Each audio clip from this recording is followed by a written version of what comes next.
शनि सूर्य लग्न में है और मंगल पंचम भाव में है, जो कि दशम भाव के स्वामी है। बहुत ज्यादा जोश में आना इस महीने में अच्छा नहीं रहेगा आप सबके लिए। बात कर रही हूं कुंभ राशि वाले लोगों के लिए मार्च का पूरा महीना कैसा रहने वाला है। मंथली सीरीज है। बहुत स्वागत है आप सभी का। मैं हूं भावना शर्मा। आप जानते हैं लगातार हम सीरीज में बात कर रहे हैं मार्च के महीने की। अलग अलग वीडियोस में हमने अलग अलग राशियों के बारे में बात की है। अगर आपने नहीं देखी है या कोई राशि इनके हिसाब से मिस हो गई है तो आप पुरानी वीडियोस में जाकर के देख सकते हैं इस सीरीज में। बहरहाल ये वीडियो है 11वां, यानी कि इस वीडियो में बात हो रही है एक्वेरियस कुंभ राशि वाले लोगों के लिए, जो कि शनि की राशि है। शनि इस समय पर अपनी खुद की राशि में है, गोचर कर रहे हैं। इसी महीने में ट्रांजिट भी करने वाले हैं। इसी महीने में शनि का गोचर हो रहा है 29 मार्च को। शनि अपने लग्न से निकल करके चले जाएंगे मीन राशि में। क्या परिणाम देंगे, क्या कुछ इंपैक्ट होगा, लेकिन उससे पहले देखिए 29 मार्च को ये ट्रांजिट होगा। 29 मार्च यानी कि महीने का बिल्कुल एंडिंग, यानी कि उसका असर आपको दिखेगा अप्रैल महीने के आसपास। हम बात कर रहे हैं बाकी प्लैनेटरी ट्रांजिट्स की भी, और साथ ही में सूर्य का राशि परिवर्तन तो होता ही है इस महीने में, 14 मार्च को है। इसके अलावा आपसे सबसे पहले चार्ट डिस्कस कर लेते हैं। चार्ट आपकी स्क्रीन पर है। शनि सूर्य लग्न में है, मंगल यहाँ पर आपके लिए पंचम भाव में है, जहां से बैठ करके एकादश भाव को दृष्टि दे रहे हैं। राहु शुक्र और बुध का कंजंक्ट है यहाँ पे द्वितीय भाव में, यानी कि सेकंड हाउस में। देवगुरु बृहस्पति मार्गी हो चुके हैं, फोर्थ हाउस में बैठे हैं, सुख के भाव में बैठे हैं। केतु जो है वो अष्टम में है। तो ये ग्रह गोचर की स्थिति रहेगी इस महीने के अंदर। आप जानते हैं कि पहली बात तो द्वितीय भाव में तीन प्लैनेट्स ऑलरेडी मौजूद हैं। महीने के सेकंड हाफ में सूर्य जो है 14 मार्च को सेकंड हाउस में चले जाएंगे आपके लिए। उसके बाद शनि भी द्वितीय भाव में चले जाएंगे। 5 ग्रह हो जाएंगे। इसके अलावा चंद्रमा की गति तो बदलती रहती है, हर 2.5 दिन में अपनी चाल बदलता है। तो एक ऐसा समय रहेगा जिसमें कि 6 प्लैनेट्स एक ही राशि में रहेंगे। अब सबसे पहले बात करते हैं आपका कार्य क्षेत्र। कुंभ राशि वाले लोगों के लिए देखिए वैसे भी 7.5 में भी बदलाव हो रहा है। करियर के लिहाज से देखा जाए तो करियर के मालिक जो है पंचम भाव में बैठे हैं, मंगल है। यहां से बैठ करके आपके लाभ भाव को भी देख रहे हैं। तो आप जो भी काम करेंगे, जैसे मैंने पहले ही कहा था, आई थिंक कहा था या नहीं कहा था, आई डोंट नो, बहुत जोश में आकर के काम करना इस महीने में अच्छा नहीं है। क्योंकि लग्न में, जो कि आपका सेंटर है चार्ट का, और लग्न जो होता है वो आपका मस्तिष्क भी होता है। यहाँ पर जब शनि बैठे हैं, सूर्य बैठे हैं, दो ऐसे प्लैनेट्स बैठे हैं। शनि डिसिप्लिन के कारक है, शनि कर्म के कारक है, और सेकेंडली सूर्य जो है कॉन्फिडेंस को, विल पावर को दर्शाते हैं। जब जो दो ऐसे प्लैनेट्स बैठे हैं, प्लस मंगल की सिचुएशन पंचम भाव में है, तो ये महीना ऐसा रहेगा, महीने की शुरुआत एटलीस्ट, जो कि आपके अंदर जबरदस्त कॉन्फिडेंस देगी। विल पावर आपकी बहुत बढ़िया रहेगी, और इस महीने में कुछ भी काम करने के लिए आप एक एनर्जी लेवल आपका अलग ही होगा। लेकिन ऐसी स्थिति में कई बार होता यह है कि आदमी ओवर कॉन्फिडेंट हो जाता है, या जिस काम को करने के लिए वो लंबे समय से सोच रहा था या नहीं कर पा रहा था, उसमें अचानक से जब वो काम होता है तो कई बार गिरने के चांसेस ज्यादा हो जाते हैं। तो इसीलिए जोश में होश नहीं खोना है, बहुत ज्यादा आवेश में आकर के कोई काम नहीं करना है। एनर्जी लेवल अपना जितना बैलेंस रखेंगे उतना ही आपके लिए अच्छा रहेगा। यानी कि कहने का मतलब ये है कि हालांकि एनर्जी लेवल अगर ज्यादा भी हो तो बुरा नहीं होता, लेकिन डिपेंडिंग ऑन कि आपके प्लैनेट्स जो है किस किस समय पर कौन से भाव में बैठे हैं, इसके हिसाब से देखा जाता है कि आप लोगों के लिए ये अवधि जो रहेगी, पूरा मार्च का महीना रहेगा, बहुत ज्यादा जोश या आक्रोश दिखाने का नहीं है।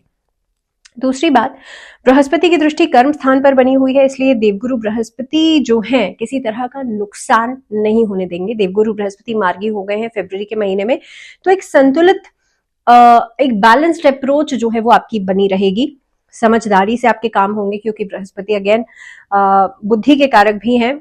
तो बृहस्पति जो है वो काफी हद तक आपको नॉलेज भी देते हैं। इसके अलावा इस महीने के अंदर अगर व्यापार के कारक बुध की परिस्थिति देखी जाए तो आपके पंचम भाव के स्वामी है, और बुध जो है वो नीच के हैं सेकंड भाव में, यानी कि द्वितीय भाव में। इसके अलावा निर्णय लेने की जो क्षमता है वो थोड़ी सी कमजोर रहेगी। देखिए वैसे भी क्या होता है ना, जब आदमी जल्दबाजी में कोई काम करता है तो डिसीजन पावर उसकी कमजोर हो जाती है। अब आप ये कहेंगे कि भाई कॉन्फिडेंस है, विल पावर है, तो डिसीजन कैसे कमजोर हो सकता है? लेकिन हाँ, जल्दबाजी में किया गया डिसीजन आपके लिए कई बार सही नहीं होता। हो सकता है आपको लग रहा हो कि भाई बहुत अच्छा है, या you are very confident on this part, लेकिन जल्दबाजी में है। तो इसलिए एक स्टेप रुकिए, सोचिए समझिए, अगर फिर भी आपको ठीक लगता है तो बिल्कुल आप आगे बढ़ सकते हैं। लेकिन हाँ, कोशिश आपको यही करनी होगी कि जो डिसीजंस हैं वो आप बहुत सोच समझ कर लीजिएगा। नौकरी में इस महीने में बदलाव होंगे, नए निर्णय, नए प्रयोग हो सकते हैं, नई नौकरी मिल सकती है।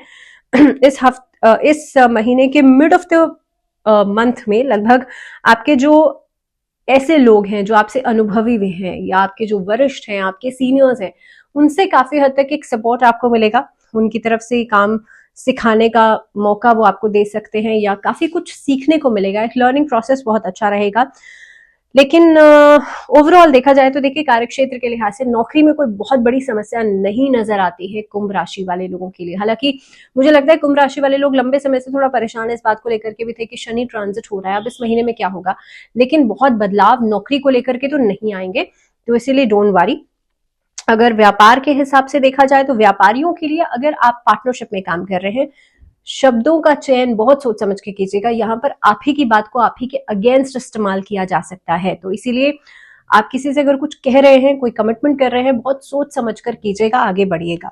इस महीने में पार्टनरशिप्स करना, हालांकि नई पार्टनरशिप्स करना बहुत अच्छा नहीं रहेगा। अगर I would rate it in a percentage, तो मुझे लगता है कि 50%, 50 और 55% ये परसेंटेज है कि आपको कितने रिस्पॉन्सेज या कितना बेटरमेंट मिल सकता है। तो अगर बहुत ही ज्यादा जरूरी आपको लगता है कि नहीं, there is a very good opportunity for you, because again लग्न कुंडली बहुत इंपैक्ट करती है, तो इसीलिए बहुत ऐसा लग रहा है आपको कि बहुत अच्छी अपॉर्चुनिटी है, तो आप बेशक से आगे बढ़ सकते हैं। लेकिन गोचर की स्थिति के हिसाब से इस महीने में नई पार्टनरशिप्स करना अच्छा नहीं है।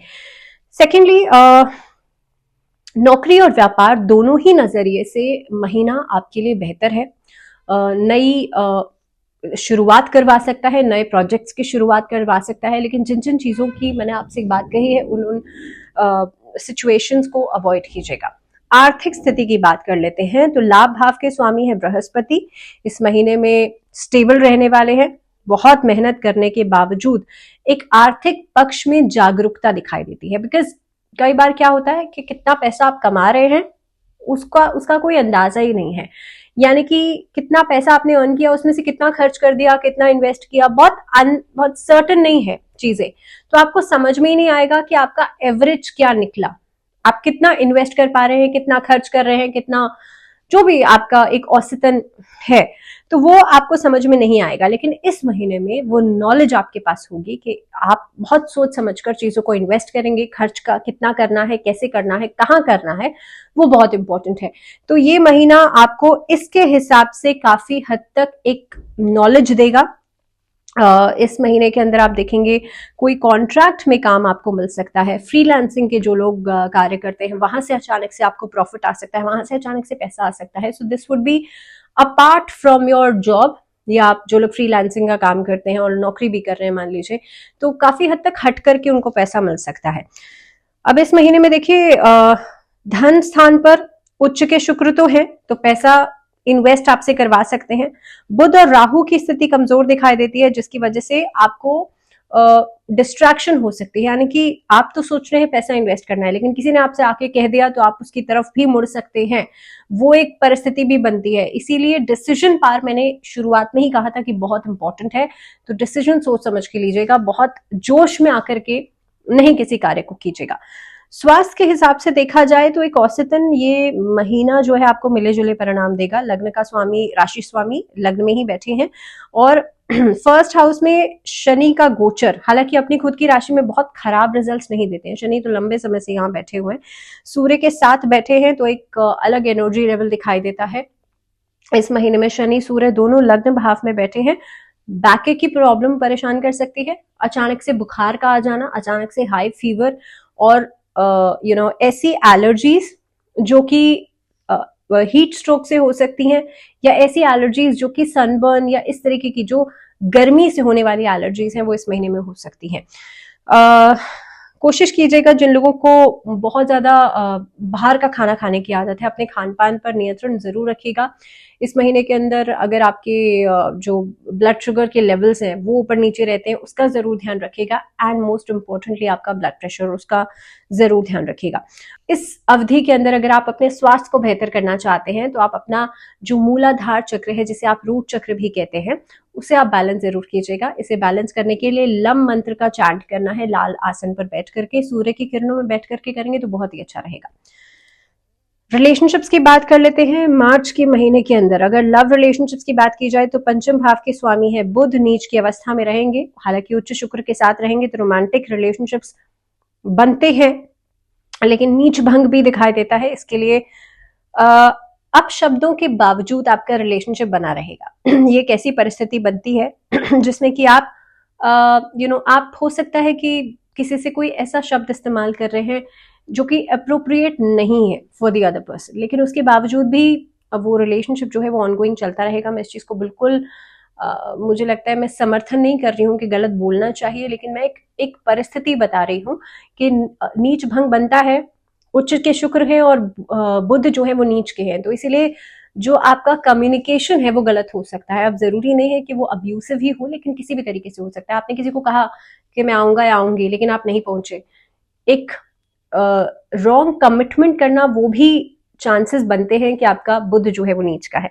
सो जरूरी नहीं है कि शब्दों का एक पर्सपेक्टिव ही गलत हो, लेकिन हाँ, कुछ ऐसी चीजें भी हो सकती है, आपने किसी से कुछ झूठ कह दिया तो वहां पर भी मामला सीरियस हो सकता है, लेकिन रिलेशनशिप टूटने तक की नौबत नहीं आएगी। दूसरी बात, अगर मंगल की स्थिति देखी जाए तो मंगल बैठे हैं पंचम भाव में। मंगल पंचम भाव में बैठने का मतलब है कि मंगल एक फायरी साइन है, मंगल एक आक्रामक प्लैनेट है। इस महीने के अंदर आप मेरे हिसाब से देखिए, अगर एक सोल्यूशन की बात आप चाहते हैं, राधा कृष्ण की उपासना कीजिएगा। अपने लव पार्टनर के साथ जितना ज्यादा आप स्पिरिचुअलिस्टिक रहेंगे उतना अच्छा रहेगा, उतना मंगल आपके लिए परेशानी का कारण नहीं बनेगा। लेकिन कोशिश ये कीजिएगा कि ये महीना आप आपस में कम्युनिकेशन कम नहीं होने दीजिएगा।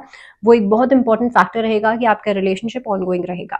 दाम्पत्य जीवन की बात कर लेते हैं इस महीने के अंदर, क्योंकि सप्तम भाव पे दो दो ग्रहों की दृष्टि पड़ रही है, शनि और सूर्य। ये महीना भी थोड़ी सी परेशानियां देगा आपको।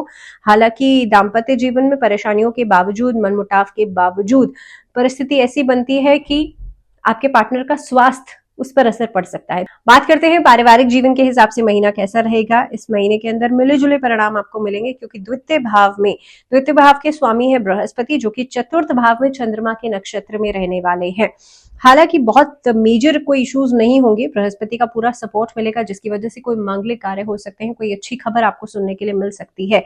लेकिन द्वितीय भाव में तो बुध बैठे हैं नीच के, प्लस शुक्र उच्च के हैं और राहु भी बैठे हैं, तो इसका मतलब ये है कि आपस में फैमिली मेंबर्स के बीच में छोटी छोटी बातों को लेकर के नोक झोंक, अपशब्दों का इस्तेमाल, या कोई ऐसा लड़ाई झगड़ा हो सकता है जिसमें कि मतभेद बिना वजह के उठ सकते हैं। तो ऐसी चीजों से परहेज कीजिएगा। इस महीने में जितना हो सकता है घर में शिवाष्टक का पाठ करना अच्छा रहेगा। शिवलिंग पे जल अर्पित कीजिएगा, और हो सके तो घर के सभी मेंबर्स बैठ करके एक साथ अगर एक आरती में जुड़ जाएं, बेशक से खड़े ही हो जाएं साथ में, तो वो बहुत अच्छा रहेगा। बात करते हैं स्टूडेंट्स के लिए कैसा रहेगा समय। तो पंचम भाव जो होता है वो आपकी शिक्षा का भाव है। यहाँ बैठे हैं मंगल, और यहाँ से बैठ करके एकादश भाव पर दृष्टि डाल रहे हैं।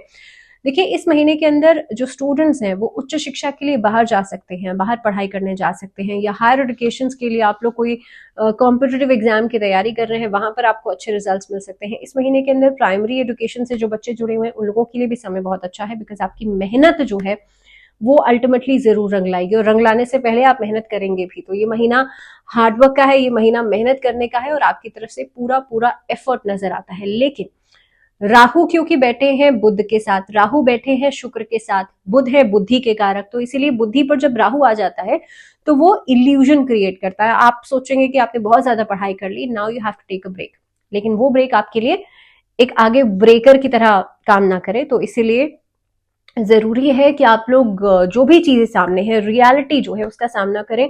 डे ड्रीमिंग से बचिएगा, स्टूडेंट्स की बात कर रही हूँ, और इस महीने में जितना ज्यादा रियलिस्टिकली एफर्ट करेंगे उतना अच्छा रहेगा।